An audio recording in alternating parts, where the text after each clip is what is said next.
মানুষের ব্যাপক সাড়া যা প্রতিদিন হচ্ছে। মানুষের সবচেয়ে বড় কথা স্বতঃস্ফূর্ততা। বহু মানুষ এরকম আমি পেয়েছি যারা অন্য রাজনৈতিক দল করে, কিন্তু তারাও বলছে যে এবার পরিবর্তন দরকার, আমরা আছি। কারণ এবার পরিবর্তন না হলে আমাদের দলটাও বাঁচবে না। মানে তৃণমূল কংগ্রেস যারা 98 সাল থেকে তৃণমূল করেছে, পুরনো তৃণমূল কর্মী, তারা আমাকে ব্যক্তিগতভাবে বলেছেন যে এবার যদি না হারে তাহলে তৃণমূল দলটা বাঁচবে না। আমরা তৃণমূলকে ভালোবাসি, আমরা তৃণমূলই করব, কিন্তু এবার পরিবর্তন দরকার, এবার এদের হারানো দরকার। তবে আরেকটা বিষয়, যে বিজেপির যারা চেনা মুখ বীজপুরে, তাদের দেখা যাচ্ছে না আপনার প্রচারে। তাদের চেনা কারণটা কি?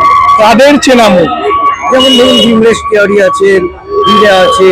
উনি দিল্লিতে গেছিলেন কোনো কাজে, ব্যক্তিগত কাজে, এসেই একদম যোগদান করবেন।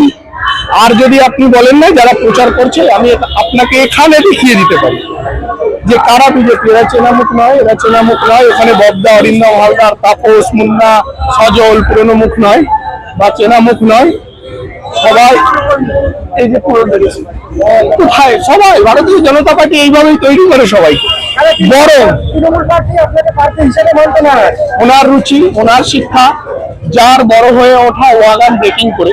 আমি চাইবো না কোনো ছেলেকে, ওনার জীবনের প্রতি, ওনার প্রতি আমি সমব্যথী যে ওনার ছেলেবেলাটা ওয়াগান ব্রেকিং করে কেটেছে, ওনার ছেলেবেলাটা সাতটার গদি চালিয়ে কেটেছে, ওনার ছেলেবেলাটা চুল্লু বেচে কাটিয়েছে।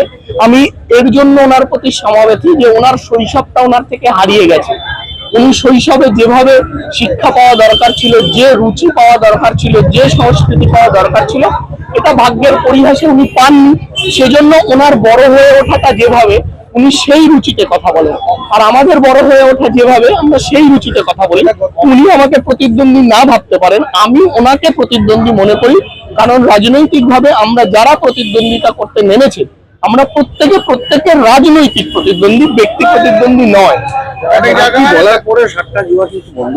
আজকে আমরা নির্দিষ্টভাবে লিখিত আমরা কমপ্লেন করব যে বীজপুরে প্রকাশ্যে সাট্টা চলছে। আমরা কাঁচরাপাড়ার চেয়ারম্যানকে দেখেছি তার দুই পাশে বীজপুরের 7টা ডনকে নিয়ে দাঁড়াতে, এবং আইপিএল খেলা হয় অর্থাৎ ক্রিকেট বেটিং যে খেলা হয়, সেই বেটিং চায়ের যে মাথা। আমরা আজকে কমপ্লেন করব থানায়, আমরা কমপ্লেন করব, সিপি নিতে বাধ্য হবে, সিপির কাছে কমপ্লেন করব। আর এই ছবি ওনারা ছবি দেখাচ্ছেন তো, পোস্টার সাটাচ্ছেন তো, এই ছবি আমরা বললাম না, আমি প্রথম দিন থেকে বলেছি লড়াই নীতির বিরুদ্ধে, নেতার বিরুদ্ধে নয়। ব্যক্তি আক্রমণে আমি বিশ্বাসী নই, কিন্তু ওনারা যে পথ দেখাবেন, যে ভাষায় কথা বলবেন, আমি সেই ভাষায় তাদের উত্তর দেব।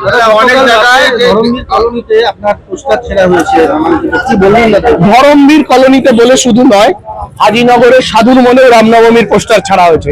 হাজিনগরে খালপাড়ে ধরমবীর কলোনিতে 2টো গুন্ডা আছে, বাকি আর গুন্ডা নেই।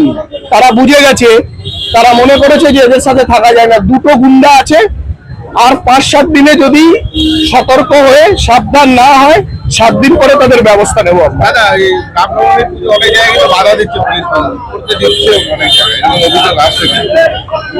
পশ্চিমবঙ্গের পরিবেশ এটা হয়ে গেছে, পশ্চিমবঙ্গের পরিবেশ এটা হয়ে গেছে। আমি বলছি পরিবেশ এরকম দরকার যেখানে সব পুজো হবে, ঈদ হবে, মহরম হবে, বড়দিন হবে। অসুবিধা নেই তো আমাদের, কিন্তু আমাদের অসুবিধা তখন যখন ঈদে বাধা হয় না, রাম পুজোয় বাধা হয়। আমি বলছি সব কিছু হোক, পুজো হোক, মহরম হোক, ঈদ হোক, বড়দিন হোক, মানুষ তার মনের আনন্দে বাঁচুক। মানুষ সম্মান চায় সবার আগে, মানুষ সবার আগে তার মর্যাদাটুকু যায়, এটা তাদের দিতে হবে। একটা ভিডিও ভাইরাল হয়েছে যেখানে আপনি প্রচারে গিয়ে কিছু সিএম প্রার্থীর সাথে সৌজন্য সাক্ষাৎ করেছিলেন। সেক্ষেত্রে বিরোধীদের সরগরম হয়ে গেছে, বিরোধী দলেরা অনেক কথাই বলছে, রুলিং পার্টিরা অনেক কথাই বলছে যে কোনো কি সেটিং হলো কি ওনাদের এটাই ভাষা। আমি শুভেন্দু অধিকারীর সাথে দেখা হলেও সৌজন্য বিনিময় করতে চাইবো। কারণ রাজনীতি, ওই যে বললাম, নেতার বিরুদ্ধে লড়াই নয়, কিন্তু ওনার বড় হয়ে ওঠাটা, ওনার বেড়ে ওঠাটা এত খারাপ পরিবেশে যে উনি ভালো কিছু শেখেননি। তবে এখানেও কথা আছে, রত্নাকররা বাল্মীকি হয়। আমি প্রভু শ্রী রামের কাছে প্রার্থনা করব যে শুভেন্দু অধিকারী মহাশয়ের চৈতন্য হোক, ওনার মধ্যে শুভবুদ্ধির উদয় হোক। তৃণমূল বলছে যে যে মানুষের পাশে থাকে তাদের পুজো করতে হয় না, পরীক্ষা আগে ইফতার করতে হয়। যারা মানুষের পাশে থাকে তাদের পুজো করতে হয় না, তাদের ইফতার করতে হয়। মাথায় টুপি পরে মসজিদে যেতে হয়। মানে ভগবানের আশীর্বাদ না থাকলেও আল্লাহর দোয়া দরকার পড়ে। আমি বলছি কোনোটাই সবটাই প্রয়োজন, যার যে বিশ্বাস, যার যে আশীর্বাদ। আমরা একটা বাড়িতে বড় পরীক্ষা দিতে যাওয়ার আগে আমরা বাবা মায়ের আশীর্বাদ প্রণাম করি না? আপনারাও তো সাংবাদিক, পড়াশোনা করেছেন, পরীক্ষা দিতে যাওয়ার আগে বাড়ির দরজায় মা বাবাকে প্রণাম করেননি? তাহলে জীবনের এত বড় পরীক্ষায় আমি নেমেছি, আমার কাছে এটা বড় পরীক্ষাই। এত বড় দায়িত্ব ভারতীয় জনতা পার্টি আমাকে দিয়েছে, এত বড় দায়িত্ব দিয়েছে, মানুষের কাছে মানুষের সেবা করার সুযোগ দিয়েছে।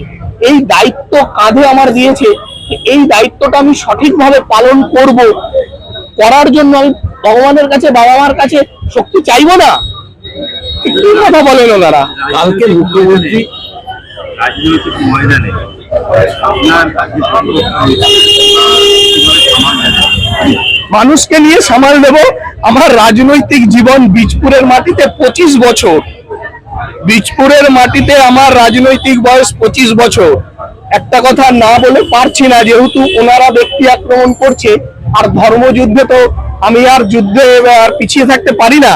আমার যখন থেকে আমি রাজনীতি শুরু করেছি, আমার ছাত্র জীবনে ছাত্র রাজনীতি শুরু করেছি, তখন উনি লোহা চুরি করতেন, কাঁধে লোহা নিয়ে চুরি করতেন কারখানা থেকে। ফলে রাজনৈতিকভাবে কিভাবে সামাল দিতে হয় আশা করি সেটা বীজপুরের মানুষ দেখবেন, ওনারাও দেখবেন। বীজপুর বিধানসভায় এখনো পর্যন্ত এসআইআর এ প্রায় 30,000 নাম বাকি আছে। কি মনে হয় এটা কি আপনার অনুকূলে যাবে? ভুয়ো ভোট ছাপ্পা মারতো, মৃত ভোটার, শিফটেড ভোটার, সেই ভোট বাদ গেছে। এই ছাপ্পা মেরে লাস্ট গত লোকসভা নির্বাচনে 2300 ভোটে এগিয়ে আছে। তার মধ্যে 30,000 31,000 নাম বাদ গেছে। ছাপ্পা বন্ধ, একটা বুথ আমরা লুট করতে এবার দেবো না, ইলেকশন কমিশনে দেবে না। সুতরাং কি রেজাল্ট হবে বুঝতেই পারছেন। মুখ্যমন্ত্রী কালকে বলেছে যে এবার নির্বাচনের একটাই কৌশল, সেটা হচ্ছে মহিলাদের এগিয়ে দেওয়া। মহিলারা, সন্তানেরা, মায়েরা তার সন্তানের চাকরি চায়, বোনেরা তার স্বামীর চাকরি চায়, ভাইয়ের চাকরি চায়। সাথে সে নিজেও 1500 টাকায় হয় না, সে সেটাও জানে। তাই বিজেপি সরকার বলছে, বিজেপি সারা দেশে ক্ষমতায় আছে, ফলে তাদের কাছে বিভিন্ন রাজ্যে যা দিচ্ছে এখানে তাই দেবে। অর্থাৎ এখানে লক্ষ্মীর ভান্ডার 1,000 থেকে 3,000 হবে, তার সাথে প্রতি হাতে কাজ থাকবে, প্রতি পেটে ভাত থাকবে।